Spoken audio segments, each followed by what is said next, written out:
Well, welcome everybody. Welcome to Mariana's cooking class. She's gonna make a bunch of awesome stuff today. Oops, so let me change my camera here. She's gonna make a bunch of awesome stuff today. So if you have any question, remember that you can post them into the chat, and we will keep some time for question at the end. But other than that, just go ahead and put your question in the chat. And other than that, that's it for me. Mariana, you take it away. Thank you, Patrick. Hi, my name's Mariana Bergtold. And wow, this is all very new to me. Today, what I'm going to do is I'm going to do a barbecued tofu. I was going to do a tempeh, however, for some reason, there is no tempeh within 20-mile radius of where we are. Something about the company not shipping it out. So anyone who's looking for tempeh and they find it, you might want to stock up.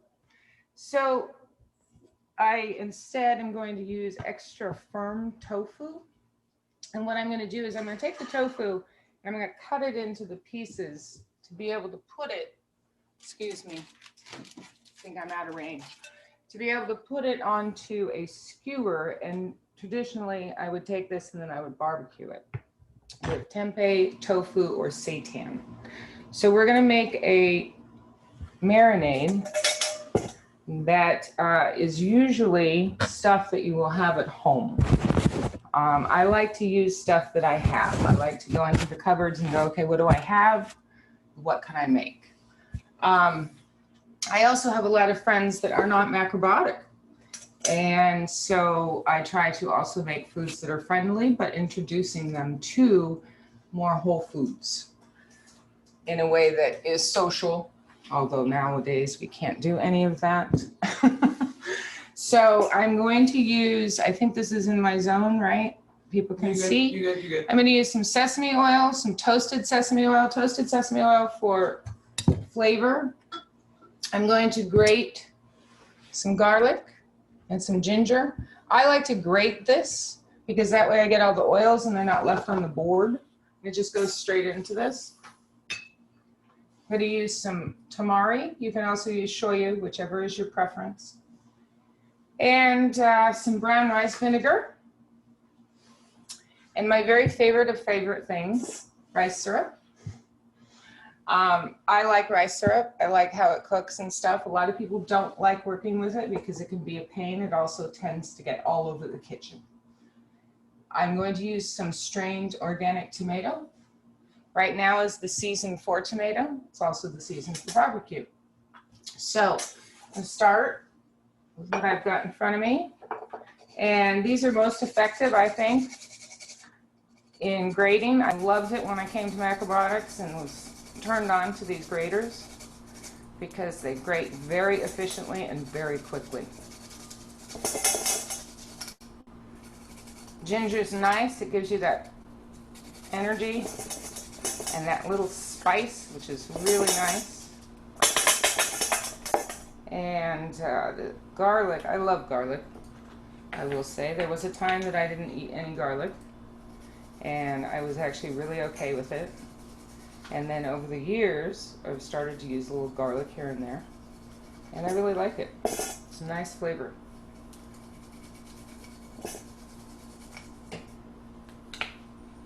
So what I will do is take the liquids. And this was clean when we started with it. I will set that in there and then just pour the liquids over that. And that way you'll get all of those nice oils and juices into the marinade. And any questions? No, not yet. Okay. Good. All right, so first a little sesame oil. We're not doing a lot of tofu. We're going to probably do 3/4 of that block. You can do as much as you want. Toasted sesame. This is a great excuse me, a great marinade to make in bulk also if you're having a big party. Once again, rice syrup wants to get on everything. So be careful. So what do you want, like 10 times more rice syrup that you got ginger? Is that some kind of, you're just eyeballing it? I just eyeball it and I go by taste. If when I taste it I don't have enough sweetener in it, I'll put more in it. The nice thing about rice syrup is it's not super sweet. So you're just going to get that enhancement that you would get with a barbecue sauce with a little bit of sweetener to it. But I find that a lot of barbecue sauces obviously are way too sweet. So I like rice syrup with it because it doesn't get so sweet. All right, so what do we have right now? Like, let's go back a second on what you got right now in that bowl. I have brown rice vinegar, tamari, rice syrup, sesame oil, toasted sesame oil, and some tomato. Okay. Do we have a spatula? Yes. Right over there. Yep. Okay, just take a spatula and just kind of do this with it. Can you see that? Great. So get all that stuff out of there.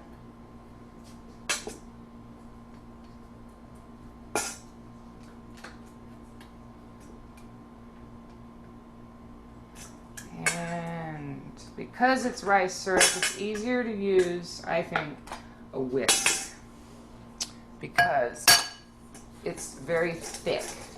And if you can get a good whisk on it, you can break it up enough that it'll emulsify in there, and you'll get a nice thick consistency with it. I didn't put any salt in this because it has tamari in it. However, sometimes you might find that you want a little salt. I want a little salt in that. Definitely. I also want a little more shoyu in that, or tamari. That's good though. So, thank you. Because we're working with tofu, it needs to be seasoned. It needs to be seasoned well. I believe in making the tofu have a nice flavor to it, and it'll take on any flavor that you want to give to it. Yeah, that's really what I like with tofu, and that's really like very versatile, and we can do whatever we want with it. Yes. All right. That's perfect. It's kind of you can see it's a little thick. It's going to coat well. But let me see, like you need to go a little more forward. Okay, right there. Right. Here we go. All right. So it's a little thick, has a coat to it, which is nice. And I'm going to set that aside right now. And I'm going to steam the tofu. Everybody has their preference. Some people like to have it steamed because it's more digestible for them. Some people like to eat it raw in the summer. You can do it however you like. This is going to also be, today we're going to bake it in the oven because we don't have a barbecue. Hey, what temperature are you going to bake it at? I think we talked about 550. However, everybody's oven is different. You're going to find today that both dishes I do, you're going to have to experiment in your ovens and find out. Everybody has an oven that is different. This is a convection oven, and it actually works. A lot of convection ovens don't. This one does. And so we're going to do it on roast, did you say, Patrick? And that makes a difference because... Right. So it depends, right? If you have, if your oven doesn't have a baking function, then that means that the broiler on the top of the oven doesn't turn on and off during the baking process. So if you don't have a roasting function in your oven, just crank it up as high as you can. That will do it. All right. So yeah, everyone's oven is different. If you're using a little toaster oven, which you can certainly use too, usually those need to be a little higher to be in the 500s on that. On a barbecue, you're looking at probably 15 minutes if you want to get a nice barbecue sear on it. And that's all, of course, up to you. So I'm putting this in the marinade. I'm giving it a little toss. And I'm going to let it sit for a second while I deal with my hands. Hope that's what that's That looks beautiful. And the nice thing about tofu too, and marinades with tofu, tempeh, and seitan, is that you can save the marinade and turn it into a sauce afterwards, unlike if you're marinating with meats. So this is now going to get put on skewers. Oops, I forgot to steam it. You can still steam it anyway. I guess I could. Yeah. All right. Like the steaming is not mandatory. Yeah, you want to do it, but it's not We're mandatory. I mean, you can steam it if you want to make it more digestible, but it also works that way. It's already cooked. It is, and it's so tofu. everybody, like I said earlier, everybody's different. I personally, in the summer, like my tofu a little rare, if you will. Yeah, it's already cooked, so it's okay. Yeah. So if you were to steam it, can they see this? They can, yeah? Yes. All right, I was just going to put it into one of these, just a little water, put the cubes in there, turn it on. I was taught kind of a Japanese style, and I always put a steam cloth over the top while it's steaming. Do make sure that you don't have edges sticking out because they can catch on fire when you're not looking, and sometimes when you're looking. So just check on that. When you do that, the steaming doesn't take quite as long either because you've created a little oven in there. So then you would put it into the marinade warm, and it would soak up the marinade. The other thing that you can do, which is what I do a lot, which is I will make this 2 or 3 days in advance and let it just marinate for 2 or 3 days in the refrigerator. Okay, would you use anything else than tofu to do it? I would do a tempeh, seitan. Seitan, I like to marinate seitan definitely for 2 or 3 days, if not a little longer even. They take on the flavors better if you give them time, as you know, with dealing with them. Tempeh will take on so many flavors and you can do so many things with it, but you got to marinate it. Okay, we're going to stick these on skewers. I made these large because these skewers are big. This is a very firm tempeh too. Yeah, so we want to use like super firm or extra firm. Super firm tofu. And tempeh is fine, but you're still going to want to cut it into bigger chunks because it'll fall apart. The bean will fall apart if you don't. So when you barbecue, you're always going to use chunks that are about like this size. If you use the bamboo skewers, you can do them a little smaller because the skewers tend to be a little bit smaller. However, if you use the bamboo, remember to soak the skewers first so they don't catch on fire immediately when they're put on the barbecue. Some people know that, some people don't. It's a good tip. All right.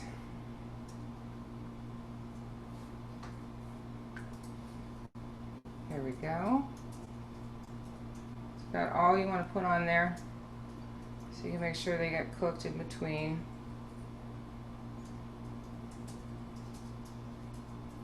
Because we're putting them in the oven, I'll put a little bit of sauce on them, and then about halfway through, I would put sauce over the top again, so that you can get a good coating of that marinade on there and get it baked in. Any questions? No, they were asking for recipes, and I was explaining them that it will be there afterwards. Recipes. You mean written recipes? Yes. Right, it's funny, right? Yeah. So, like, you know, it's like, that's really what we're talking about here. Like, you know, you guys, when you're watching those videos, really teach you how to cook without a recipe. You don't want to be in your kitchen and always be dependable over a recipe. You want to be able to get in there. And as you can see, what Mariana is doing is very simple. Same thing I did like the class beforehand. It's all very simple. You don't necessarily need a recipe. Just go ahead and play with it. So the concept is like, you know, we need some salty things and some sweet things together to create that savory / umami kind of a kind of a flavor, and that's what we're going for. And I want to say this, Patrick opens up a whole area that I forgot to say, which is this is not written in stone. If you have umami, if you want to use ume paste, if you want to use any number of things, ponzu, what's the other one? Yuzu goes Thank well you, with that yuzu. as well. You know, any number of those. Also, Japanese curry is really nice in there. And so you can use anything you want. Fruit juices. I use tangerine juice a lot in different things during the summer especially. So play. What do you have in your refrigerator? Make it work. It's all about how it tastes to you. Do you have a thoughts on coconut aminos? Coconut aminos? Yes. What are those exactly? They are literally like amino acid extracted from coconut. Like it's kind of like brag. I know It's still, from my point of view, it's still a refined product. Yes, and I mean the other thing I want to say is that a lot of people use Bragg's, they use the coconut aminos. Please experiment. If it bothers you and you're finding that you're having a reaction to it, don't do it. But if you like it in your food, sometimes it's great. I like nutritional yeast, but I had to back off the nutritional yeast because I used too much nutritional yeast for a few years. So I kind of had to let go of the nutritional yeast. Unfortunately, I still have about 20 pounds, but there are things that, we're attracted to, and then there are things that we're addicted to. So, you have to make those choices in your life. I use, like I said, anything in my refrigerator. I actually do have a thing of coconut aminos. I just never use it because I'm not really that familiar with it. It's not because I like it or don't like it. And I think that a lot of people really enjoy it. I think there's a market out there. It's one of those things. Yeah. I'm personally not a big fan of it, but I'm not a big fan of the Bragg's aminos either. Right, I just don't use it, yeah. I like my food to be like very whole and very unadulterated. Okay, so, alright, so you can see that. Yeah, we're good. All right, so what I'm going to do... So this is going to go in the oven, right? As high as we can crank it. 550, and then at some point, I'm going to have Patrick... we're going to go 5 on that. It's not the cookies. So, at one point I'm going to have him baste them. Probably about halfway through cooking. We're thinking cooking about 15 minutes. 10 to 15 minutes. Or, no, you said 6 minutes. 6 minutes? We'll see how it goes. We'll see. All right. And I want to address that too, the recipe issue. I come from a commercial kitchen. I come from commercial chefing. I don't do a lot of recipes. When you get into that kind of world, you are the recipe. You create whatever it is that you're making because it needs to be you. And when I came to macrobiotics, I agreed with that because macrobiotics teaches us intuitive cooking through the 5 transformations. So within that, I want to be able to go create something. I don't want to try to create somebody else's something. And the best thing for my health is to create for me. So I have a hard time with recipes. I do have some. I've had to write out over the years. The cookie recipe is already written out. And I think there is a marinade recipe. I think it's very close to this one. My recipes don't have a lot of measurements in them. They just kind of have parts. When I first came to macrobiotics, there were no measurements in the recipes. It was all parts. That's a new idea, right? Yeah, because it was all parts. Misha would say 2 parts this, 4 parts that, 6 parts this, 5 parts that, and you would go and create that. And I remember when I first encountered that, it took me a few minutes to try and figure that out. And it took me a while to get it right. And then finally I really understood the concept of the whole with the parts. So it worked out for me. But macrobiotic cooking and becoming good at it in a sense took me quite a few years. Definitely. Took time. And what I found was that when I tried to stick to people's recipes, I wasn't doing intuitive. And I had to go into the kitchen and open the fridge and create. And so my house was stocked with the ingredients that I could eat at that time. And so then I would create my own recipes from that. And that worked for me. And that's still how I approach it, even in the commercial sector. So, all right, the tofu is in, it's cooking. Now we're going to work on cookies. All right, the story of the cookie. When I came to macrobiotics... Just one quick question. Are you using parchment paper on the baking sheet? For the cookies or for the tofu? For the tofu. All right, we are using parchment paper. We're using parchment paper for two reasons. One of them is that it's an aluminum pan and not a stainless steel pan. And the second reason is that we don't want it to stick all over the pan so we can't get the tofu off. The cookie recipe will also require parchment. That is not wax paper. It is parchment paper. There is a difference between the two. So when you buy it, make sure you buy the parchment, not the wax. Wax paper is not meant to be cooked. Parchment can be cooked. You can use it to do, oh my God, not poaching. What is that, Patrick? When you use, thank you. It can be used for cooking, and a lot of cooking. And it's really actually a great product, and you can get natural, unbleached, and all of that. And pretty much any of the health food stores have it. All right, so at this point, we're going to start these cookies. The story behind the cookies is that when I first came to macrobiotics in 2000, I came because I was diagnosed with terminal cancer. I had non-Hodgkin's lymphoma, and they told me that I had 3 months to live, and I did not want to do the treatments. It was 20 years ago. Yeah, 2020. 2000, yeah, it was. Actually, it was 20 years ago this month. So I packed my bags, and I drove across country because I was from Northern California. And I showed up on Kushi Foundation's doorstep with a tent and $3 to my name. And I said, look, I want to heal. I don't know what to do. I'm very willing to do this brown rice sponge tea thing. That's great. So my journey began. I wasn't as willing as I thought I was in the beginning. I had a lot of hard times with the food because I was coming from a very gourmet diet and a lot of choices and things like that, and all of a sudden I'm getting brown rice with seaweed on it, which did not please me. However, it was saving my life, and it was doing things to me, making me better, even in the immediate aftermath of starting to eat macrobiotically. Prior to eating macrobiotically, I'd been sick for 1.5 years. I had spent 12 months of that in bed, unable to move. So macrobiotics, after 7 days, I was up.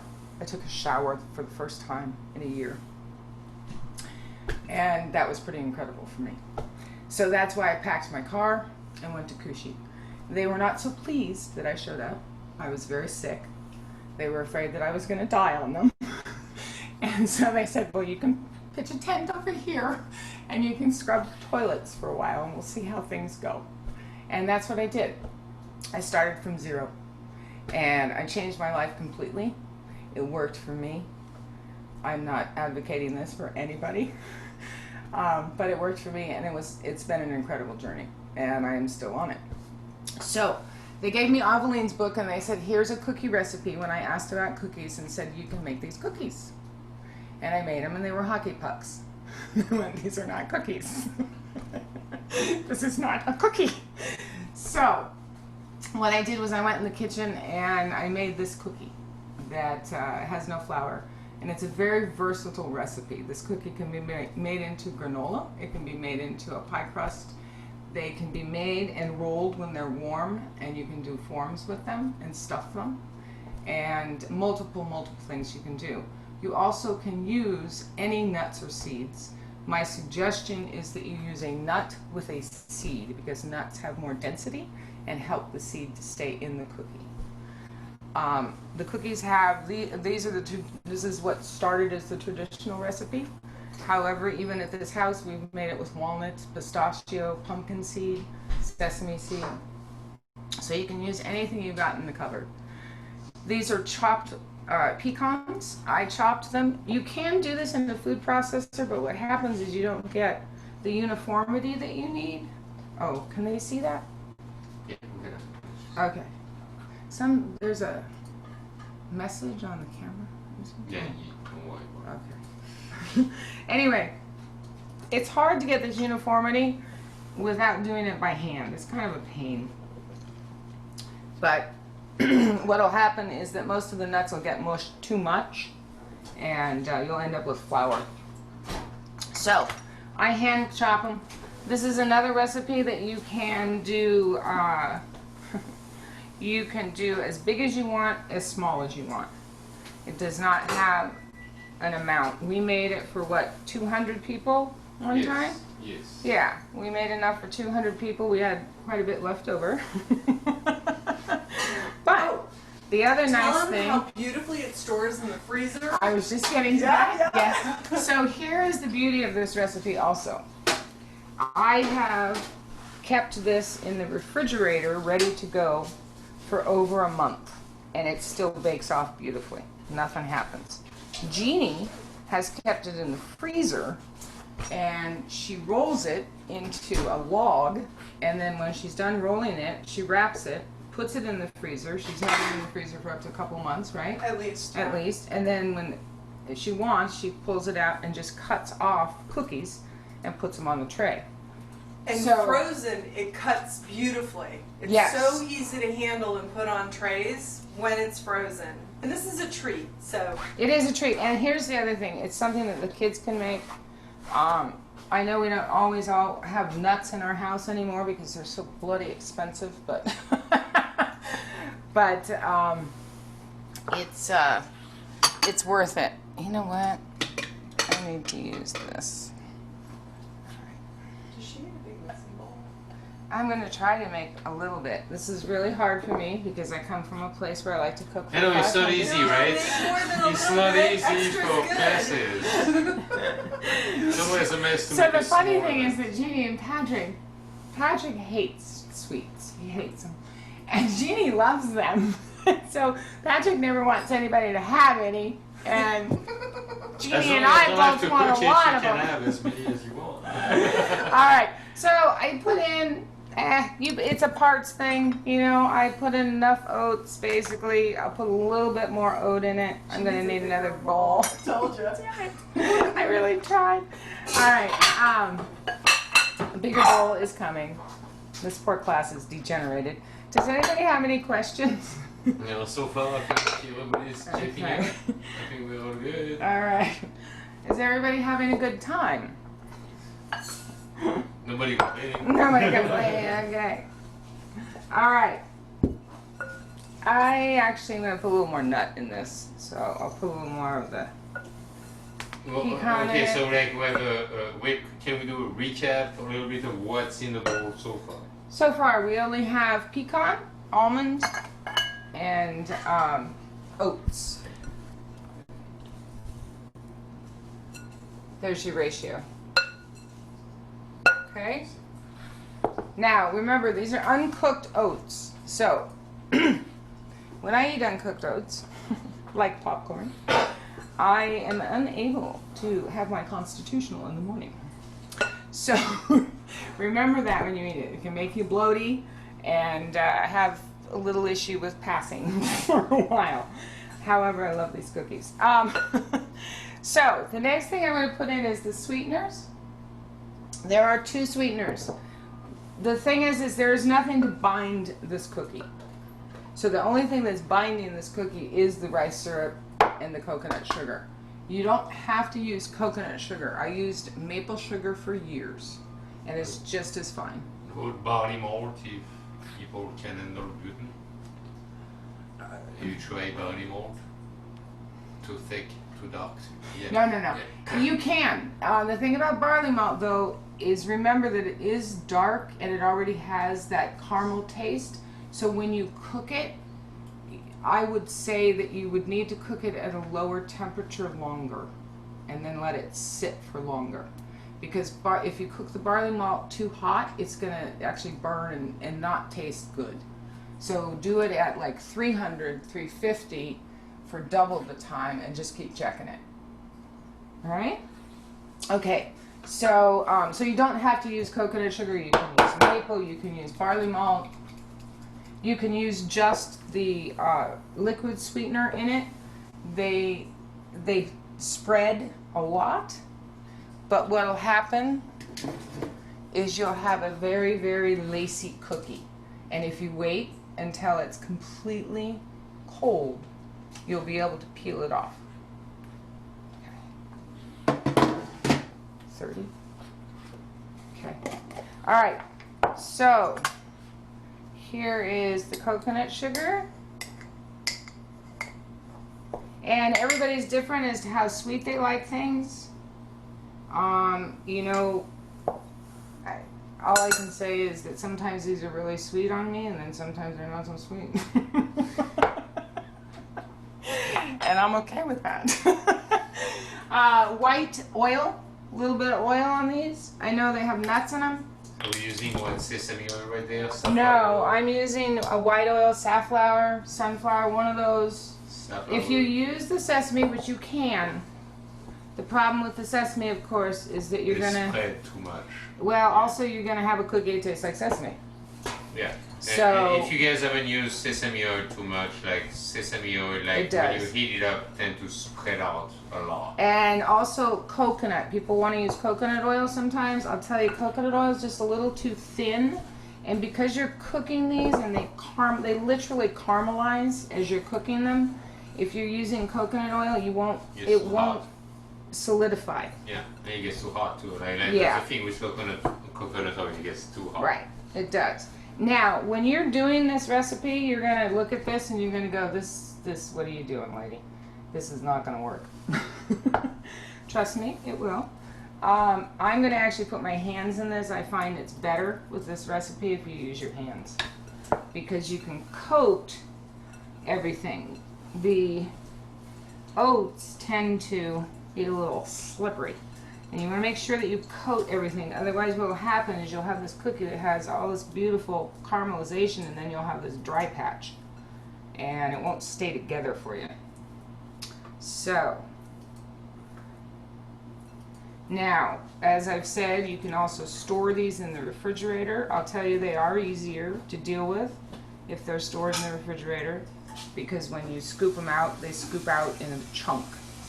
The rice syrup gets cold and solidifies.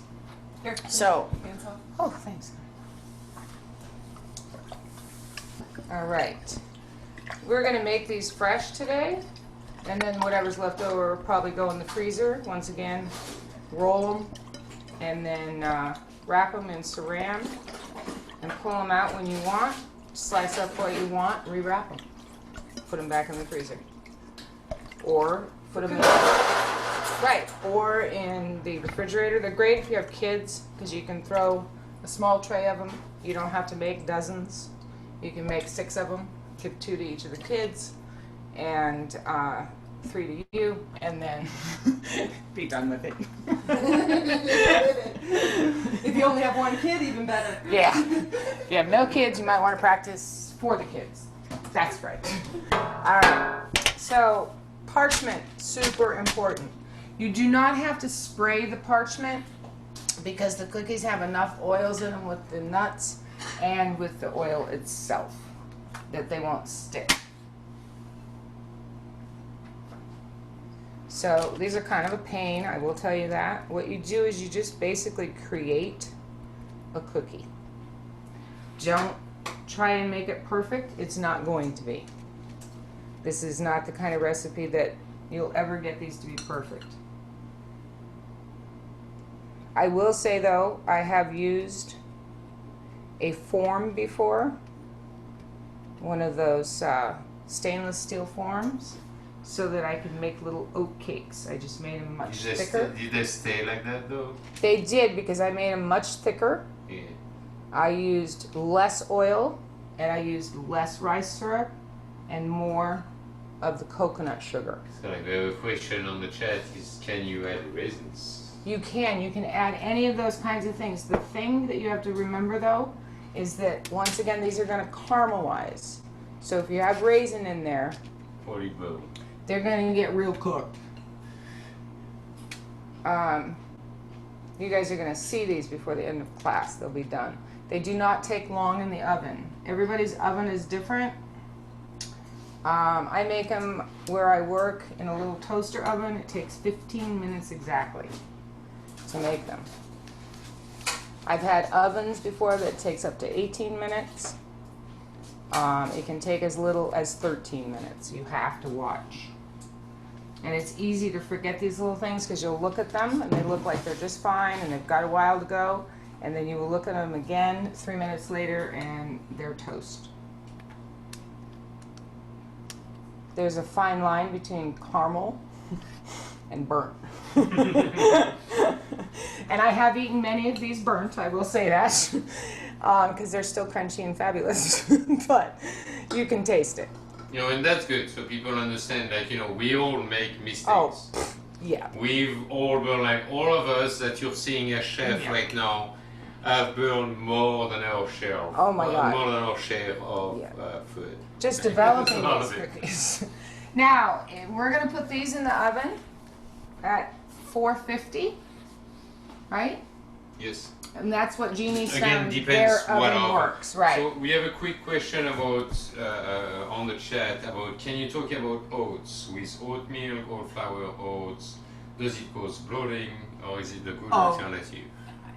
The problem with the oats, well, there's multiple. Yeah, right. You're using raw oats, number one. So you have a raw oat that's being baked with rice syrup. That's a little hard. It is bloaty. I will tell you though that these cookies do not make me feel like a flour cookie either. I feel much better than if I eat a bunch of flour cookies. It is a sugar rush a bit, but it is a with sugar less rush. of the... Yes. And I will also say that I didn't used to get so bloaty, but because now I've entered the big M, it seems and appears that anything I do causes bloat. But I've noticed that it definitely, I react to it more now than I used to. I've never seen reactions in kids or young adults with it. They seem to be just fine. But it is oats, it is raw. So, does that answer the question, I think? Yeah? Okay. All right, so we've got the leftover. You can add... So we can use it as granola, right? If we spread I it was out just on the going to pan. say, okay, but if you're going to do granola, this is too wet to do granola, so what'll end up happening is you'll just have crispy cookie, basically. So what you want to do is you want to put more oats in this and potentially a little more nut, and you want to dry it out a little bit and put a little more dry sugar in it. And when you do that, it'll bring it into a consistency for granola. Granola, you just put it onto a tray. I was going to use that, but a tray like we put the cookies on, you just spread it out and you throw it in the oven. Watch it. Do watch it. Like how high would you bake it? Like if it says granola, because I know it's cookie who is cooking at like 450. Yeah, I would do 300 with the granola. A little slower. Yeah, a little slower because you don't want it to caramelize too much. Right? No, you're gonna get too crunchy. Too crunchy. Yeah, can you push that? I'm gonna spotlight that video here right there. Great. So people can really see what we're talking about here. And here. Right, so push it a little forward. More forward, okay. There you go. There you go. So this is really nice. That oven really does do a really beautiful job. I suggest that you all go out and buy one immediately because I love this oven. Anyway, this is as good as you'd get on a barbecue, if not better on a barbecue. In all honesty, you would have left more of it on the barbecue. So this is beautiful, and what we're going to do is take the sauce, the marinade, and what I would do with that is I would warm that marinade a little bit, and then I would pour it over this, either over rice, or you can take them off. Would you use any kuzu or something like that to thicken the marinade? Yes, you can do that, definitely. Brilliant idea. If you bring it over, do we have a couple minutes? Yeah, we actually have time. If you okay, just let's do it. Go ahead and do it as your marinade. All right. And we have a little pot around here somewhere. Do you have a little saucepan? Of course. Or is there one here? No. Okay. Yeah. Beautiful. Okay. So you see, that's what live cooking classes are all about, people. We don't know what we're gonna do. Right, exactly. So you get like extra right there.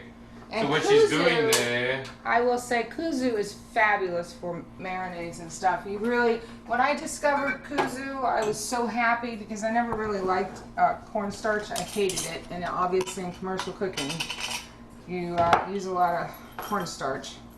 And so when I discovered kuzu, I was so happy. And the beauty of it is, of course, as we know, we can reconstitute it even after it sits in the fridge and gets lumpy. We can, I'm going to put this over here. We can put it back on the stove and make it right again, which is nice.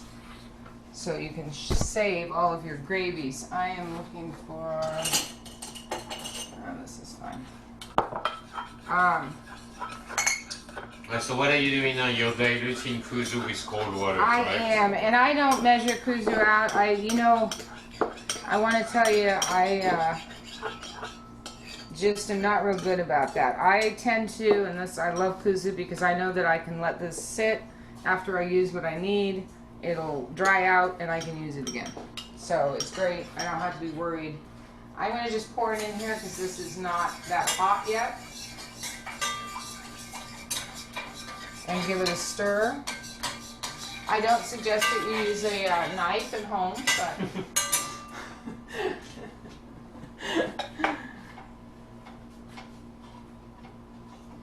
so most of the people here have used kuzu before? I think so. I mean, Yes. Okay. The older the kuzu, the more you have to get those little tiny lumps out. It needs to really rehydrate, right? Sorry? It needs to really rehydrate. Rehydrate, yes. You shouldn't see any of those like lumps or clumps No. or anything like that before you actually add it to your liquid. Yes. And if you make a mistake, I've done this multiple times. I've worked with young chefs that just don't know what they're doing sometimes, and they just throw it in, and it turns to a big lump. So you can strain it if you have to. And also put it into a Vitamix. That works. There you go. I've Yep. done it. Like at the beginning when I was like figuring out how to use kuzu, I made some mistakes like anybody else. Exactly. And so Vitamix will save you I like it. Yeah, Vitamix. All right, so here is the marinade.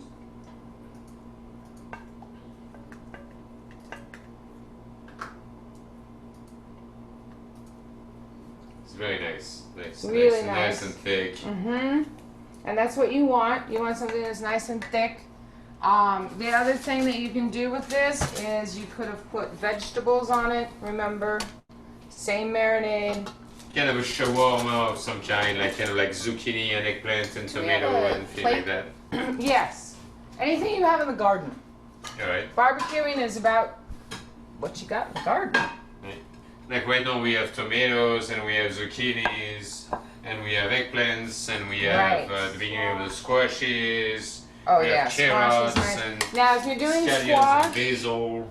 if you're doing squash or denser, like carrot, stuff like that, do those together because they're going to take longer to cook than things like zucchini and summer squash, bell pepper. You're going to want to put the roots together, the denser vegetables.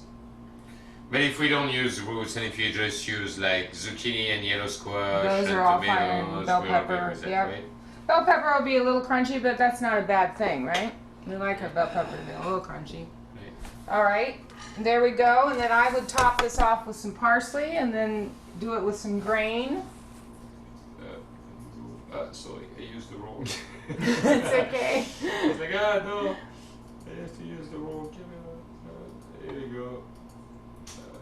Here you go. So that looks beautiful. You know, when we really talk about like barbecuing, when we talk about really barbecuing, is like that's really what I got in mind when we talk about barbecuing. It's like it's nice and shiny. Yes. It's pretty, you know. It's like it makes me when I eat it, you almost have that kind of like junkie response. Yes. You know, like where we want that because you just like, and again, it gets into that comfort food. Yes. Kind of feeling, right? Yes. And I'm big on transitional foods. I opened a restaurant and I had a commercial kitchen to introduce people to more transitional foods because it's hard to take people from 0 to 60 and expect them to respond well. Most of us, food is an emotional response to a lot of things. And it also, sorry, Patrick did something off camera. So food, those food habits, we grow up with them, they're ingrained in us. It's very difficult to, you know, lead people to a healthier way sometimes because they're looking for those flavors. And it's very hard in Whole Foods to compete with Taco Bell. It's a very hard thing. Right, like they really hit our pleasure centers like nobody else. Yes, like nobody else. And, So you know, and that's really what it's all about. Is like, you know. it is, especially when people with, you know, this world that we live in, where we all work 100 hours a week, raising kids, whatever it is we're doing, and also trying to eat better. So if we make it more user friendly, sometimes people respond better to it and start doing it. Right. First time I had tempeh was at Kushi, and they had a buffet line, and they had pieces of tempeh that were this big, and it was steamed. And I remember looking at it, thinking to myself, these people have lost their fucking minds. I am not eating that. So what happened was I ended up learning to do many different things with tempeh. And I love tempeh today, and I use it probably 4 or 5 times a week. I really, really like it because it's so versatile and there's so many things you can do. But for me, that was so not user-friendly. I needed to be drawn into it more. I like flavors. I come from, once again, a gourmet life of food. And so I want new flavors. I like new things, but I can do that within the Whole Foods world. And I like transitional foods, with working with people because they respond well to that. All of a sudden, they never want to eat tempeh, but yet now you have them eating tempeh 4 or 5 times a day, or a week, and they're loving it. It's a good feeling. Anyway, these are the cookies. Now, I would cook these longer. Everybody's different, Sure, but here is I don't mind. here is a good version, though, and this is a good thing to see because this is how they look. They just look good, you know, kind of They thing. do. That's what it is in there. And I didn't use a lot of rice syrup in these, so they didn't go swirly. Yeah, I've but seen they them won't be as sometimes sweet. like spread out a lot more. They won't be as sweet. I would say put them in for another 2 minutes. Alright. You want to get a caramelization on them. Okay, all right. Alright, so we're gonna leave like I know you guys might have question or something like that. So I want to leave like 60 seconds to everybody to either type out or I'm gonna remove the restrictions so you guys can unmute yourself, unmute yourself, and if you have a question, please don't hesitate. We have a few minutes right there. That would be the great time for that.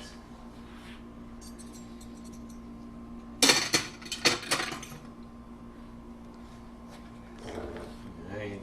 I see nobody. Sure you guys don't have any questions? Alright. Alright, I want to make sure that everybody has a time to ask a question that they want to. Mariana, do you have anything else you'd like to share? Well, thank you for attending class, for sure. Thank you for doing this first experience with me. I've never done this. Right, that was that was a maiden voyage It was. on Zoom. It was. Yeah. And it's so odd not having people. Anyway. Can you elaborate a little bit on making your own tomatoes, putting down your tomatoes and what you do when you go to make your barbecue sauce front end? Oh, okay. Tomatoes. Well, Can you elaborate on that? yeah, if you have fresh tomatoes, the traditional way is to poach the tomato, pull the skin, and then cook them. It's very time consuming. You also can seed them. The traditional way is to poach, seed, put into a pot, cook down. In modern times, sometimes we just don't have that kind of time. So one of the things that I've done is I come from a tomato family. So I have taken big pots of tomatoes and I've not done that. And I've cooked them down and dealt with the seeds. The seeds don't bother me so much. And just use that. I usually will put it into the freezer in bags and use it throughout the year. If you want a really deep, thick tomato, you're going to have to just keep cooking it. That's the key to it. So when you see the thinner tomatoes, those are usually the ones that haven't been cooked as long. They're fresher, less cooking. Deeper tomato, yes. Patrick? Can you give more suggestion about how to use tempeh? Oh, okay. So She's this week, a tempeh master. You don't understand. so this week, I made taquitos. I took tempeh. I took it and I put it through the food processor very quickly so that it gets very light and like a burger meat, basically. I took that, I put it into a pan with sesame oil, garlic, and paprika, and cumin, coriander, a little bit of Mexican paste that I've made from chilies. It's not super hot. It's just a nice mild, but it has good flavor to it. And I sauteed that for a little while, and then I took my tortillas. I had the small organic corn tortillas. And the thing about making taquitos or enchiladas is you absolutely have to dip those in oil for a second and let them get just malleable enough so that you can roll them. All right, for just a second. You don't want them to get crispy. And then you pull them out, put them on the paper towel, dry them off, and then you put the tempeh in there, roll it, put a little toothpick in it, put it in the refrigerator. Let it sit in the refrigerator for a couple hours so that it all kind of gels back together. And then I pulled it out of the refrigerator, pulled the, no, I didn't. I waited till after I fried it. Then I stuck it in the fryer for probably 4 minutes, because remember the tempeh is already cooked, so all you're really doing is getting the tortilla crunchy. And then I pulled it out, and I pulled out the little toothpick in it and plated it. And it was delicious. I use tempeh like that a lot. I do tacos. I do any kind of enchiladas, any of that kind of stuff. Vegan, very, very good for it. Also, I do ramen, and instead of doing egg, I'll do the tempeh, and I'll steam it, make it small, and I'll put it into the marinade that the egg usually goes in, and use that kind of as the egg. It's very flavorful because you marinate it for 3-4 days. I have to admit, like, I've been eating the tofu while you were talking, so there's not much tofu left. If you guys haven't tried it yet, like, this is what's left right there. I ate the rest of it, and this is very, very addictive. This kind is of like, so good. yeah, it uses like all your pleasure center at one right there, so this is very addictive. So, like, you know, this has my seal of approval, and go ahead and do that tofu. It's very good. Can you grab the cookies? Have the cookies. Well, the cookies are They going to should be be ready in done. like about 30 seconds. Okay. All right.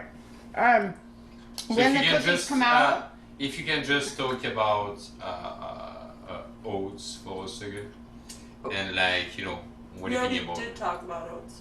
Okay, more. Okay. More? I want to talk more about oats. Did I miss it?